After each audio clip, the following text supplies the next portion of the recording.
Hey there everyone, welcome back to the Dan Cave and welcome to another video build series.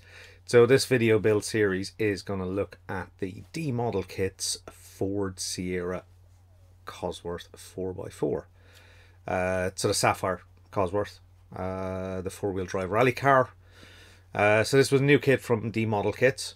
I did a bench review of it much earlier in the year, so I'll stick some kind of link up top if you want to go and have a look at my inbox review. So this is going to be part one. So it was built quite a while ago. I've got a bit of a backlog on video builds. However, I am trying to get through them. So this is going to be part one of the Sierra. So part one is going to cover what you can imagine. So the basic body prep, prime stage, paint stage, decal, and 2K stage. So that's what I've got in store for you today. So yeah, if you've not been here before, don't forget to like the video. Please pop a subscribe as well. There'll be plenty more videos on the channel coming up, so you don't want to miss out. And of course, feel free to leave a comment if you wish as well. However, without further ado, let's head on over to the bench and let's start looking at how this build of the Sierra from Modelkits went.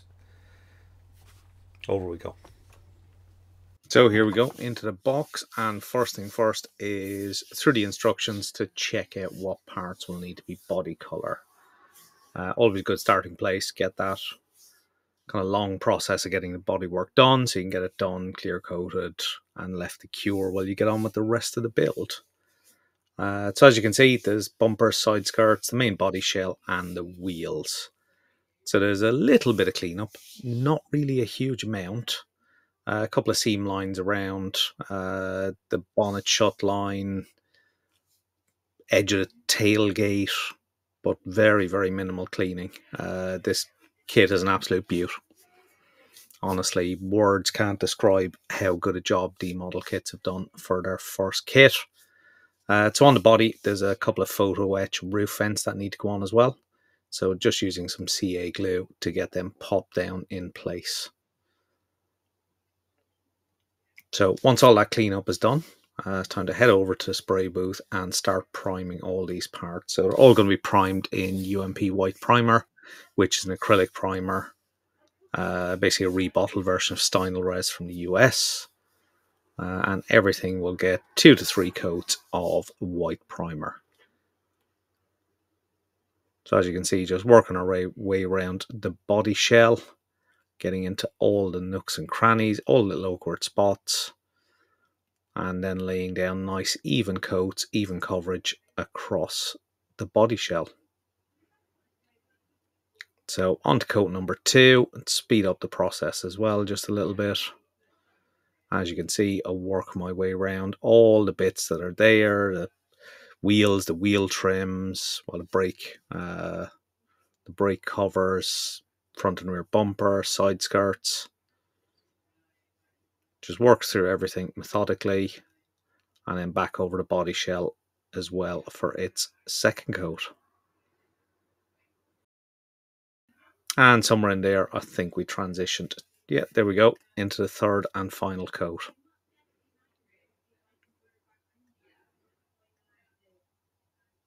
Once again, working our way through each of the body parts. There's a rear spoiler, of course, as well.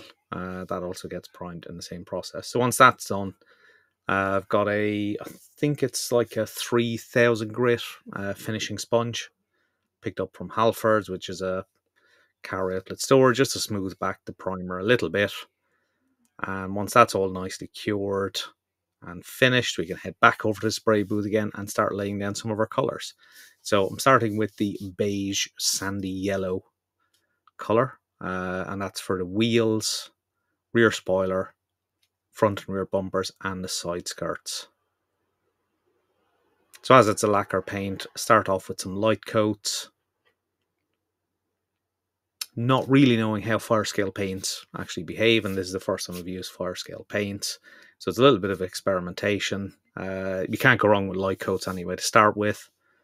It will protect any issue of reactions between lacquer and acrylic, and of course I am putting a lacquer over an acrylic, which you can do.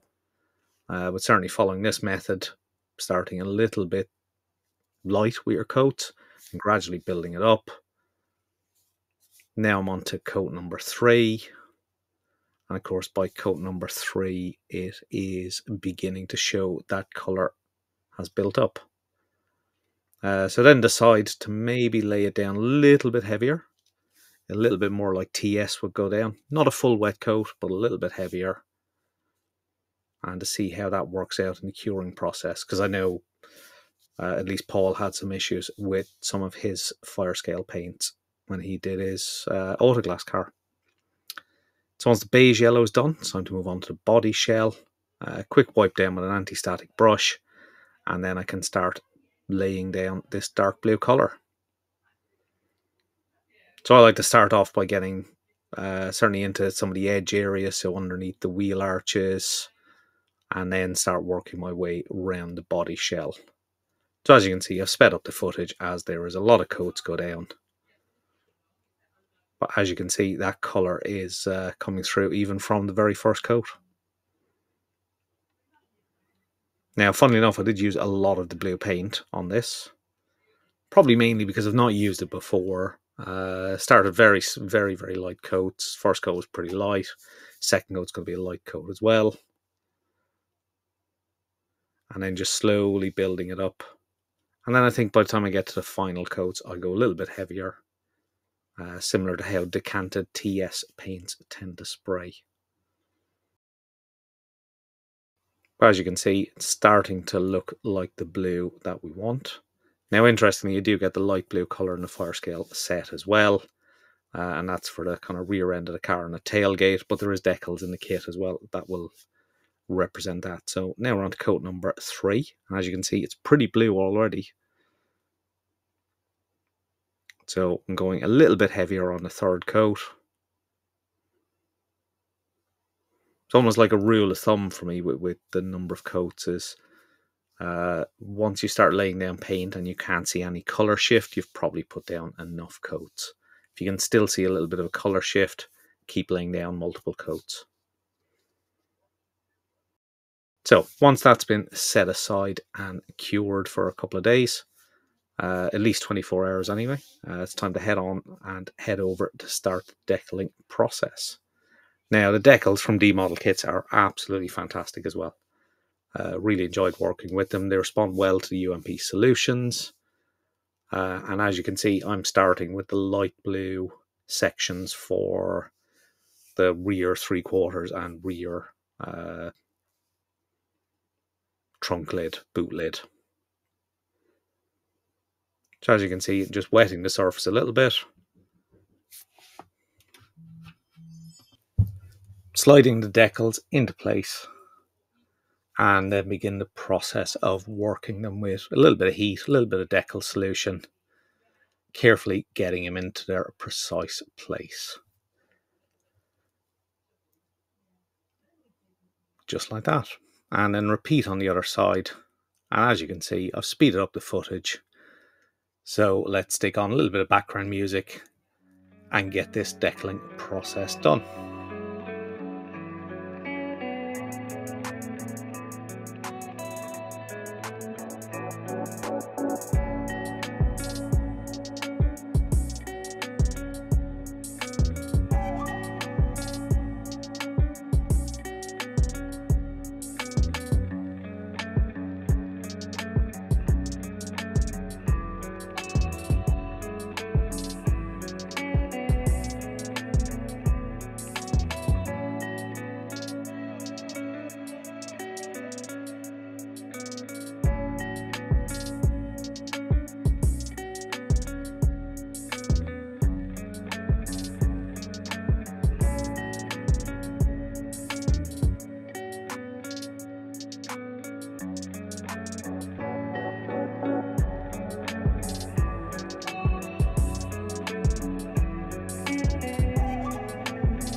So once those decals have cured for at least 24 hours, it's time to move on to the all-important clear coat stage.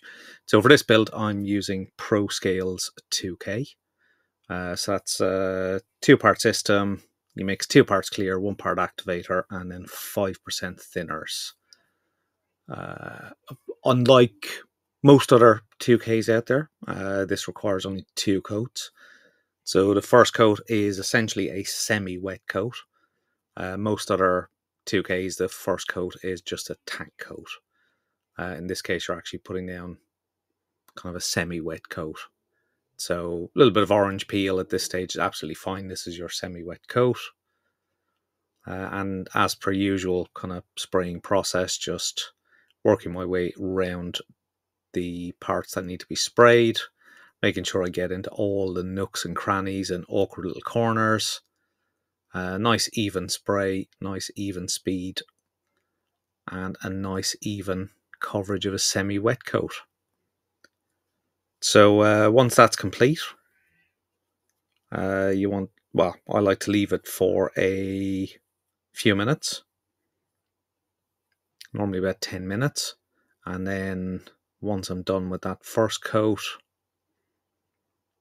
as you can see actually there, I did seem to have a problem with my airbrush this time. I seem to be getting some flow back, which probably means it wasn't properly cleaned the last time.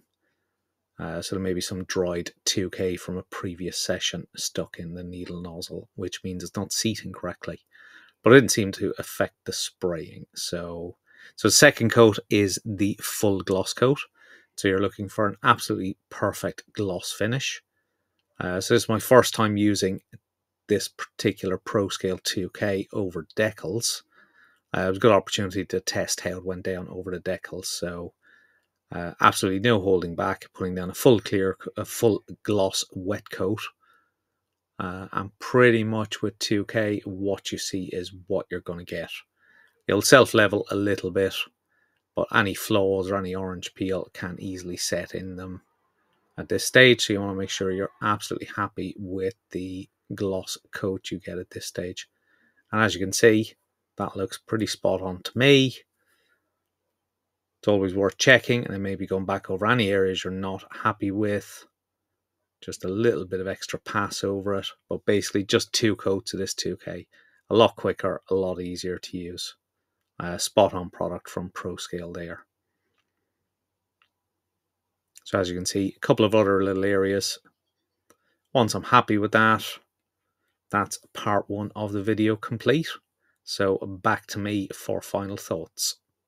So as you can see, I did the blue and beige yellow scheme boxing, which not a huge amount of people favour. I think more people favour the autoglass car because that's probably a little bit more memorable for people, and I don't know, I don't think people are keen on that weird yellow beige colour. Personally, it's really grown on me, particularly going through the build, and I did enjoy putting it together so far. So yeah, so really pleased with the outcome. I think the 2K from ProScale has gone down very, very well. So this was the first time I used it over decals. I know I'd had some conversations with Paul at the time about certainly, don't hold back with it, lay it down over the decals just to make sure, it works okay and there's no reactions, because they were just, I would say, just about to release the 2K at that stage, so we wanted a little bit of feedback on how it went. So for me, it went down absolutely fine, went down over the decals, absolutely no problem, no reaction whatsoever. I think looking at it after it dried, which we will get back to in a future part, certainly over where the boot decals are, kind of with 2K, I always find over decals it never quite flattens out or self-levels as much as over just the paintwork. So kind of it's the typical thing you would see from 2K anyway, but that's not a problem. That'll polish up absolutely fine when I flat it back and stuff. So that'll be fine a bit later on. But other than that, I'm really happy with how it's progressed. Really like the look of the car. or the scheme on the car. The car, of course, is spot on. I suppose the only, it's not really a negative. It's a slight, I don't know, slight criticism. So the fire scale paints come as a set of 3. You get the dark blue, the light blue, and the beige yellow. Honestly, you don't need to use the light blue. The only there are decals in the kit. It mainly comes down to choice if you want to cut those decals off. Certainly the side ones come with the stripes as well. If you want to cut them off and paint the back of the car, that's absolutely fine. You've got the paint for it. But I think the decals are very good, so they don't really cause any problems. So there's no real need, or at least I didn't find the need. So in a way, that blue became completely superfluous in the box. So or in the box paint. So that would be my only slight criticism. Other than that, I'll be honest, I was reasonably happy with how the fire scale paints went down. I think when I used them, they probably went on a little bit more like TS paints. So I went a little bit heavier.